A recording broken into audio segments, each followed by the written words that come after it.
Happiness. We all crave the feeling of contentment and satisfaction, but not everyone actually achieves it. For many individuals, the presence of a great family life and a flourishing career is often not enough. A smart individual can have all these things and more, but still feel a sense of loneliness and sadness. Here are 6 reasons why smart people sometimes struggle to find happiness.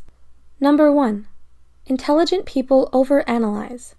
It's common for an individual of high intelligence to overthink and analyze every aspect of their life. While this analytical nature can be a great asset, constantly analyzing everything in your life only leads to frustration and exhaustion.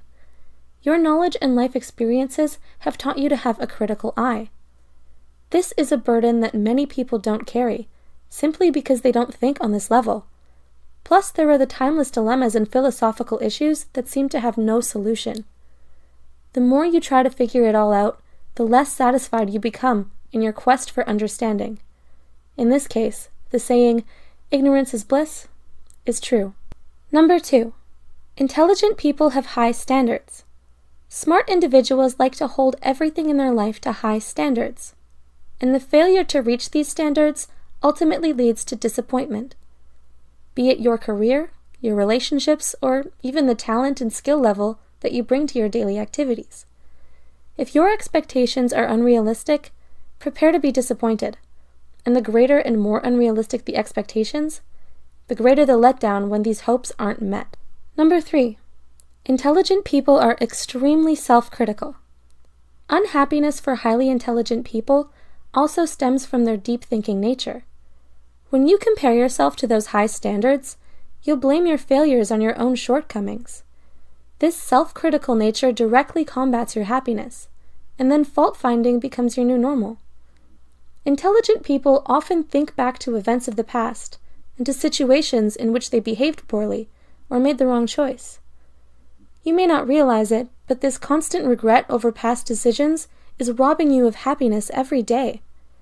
But those who are able to forgive themselves and work beyond these issues are on the path to happiness. Number 4. Intelligent people are overly ambitious.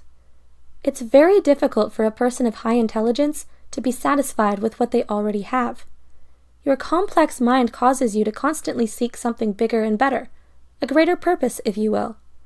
This drive to achieve can make you miss the simple things in everyday life that bring others a great deal of satisfaction. Your mind craves intellectual stimulation, and you aren't satisfied until you find it. Then you need more of it. For this mindset, the saying, "stop and smell the roses," can be helpful. Number 5. Intelligent people are often misunderstood. We all want to be understood and accepted for who we are. It's great to share meaningful conversations with a like-minded person, and to find someone who shares your own worldviews and philosophies. This can be quite difficult to find for a person of high intelligence. When you feel like no one can connect with you on your level, you feel alone and misunderstood. It's been proven that people with high levels of intelligence don't need to socialize as much as others, but the need for human interaction is still there. When you have a high intelligence, you just prefer to talk about meaningful and fascinating things, rather than trivial subjects such as food or weather or other people. Number 6. Intelligent people often develop psychological issues. Numerous studies have shown links between psychiatric problems and high intelligence. Anxiety and bipolar disorder are among the most common. It's not certain whether these disorders come from having a brilliant mind or not, but the prevalence of the connections cannot be ignored. Even in the absence of severe mental disorders, if you have exceptionally high intelligence, chances are you may struggle with depression because of the reasons mentioned above. When you constantly think on these things, you may also find yourself reflecting on life and death and the purpose of existence, topics that are often accompanied by feelings of sadness. In the end, you hold the key to your own happiness. Sure, the circumstances around you play a big part, but that doesn't mean they determine your happiness. Sometimes you have to adjust your perspective and priorities to really find this happiness. What are your thoughts about this? How do you find happiness in your struggles?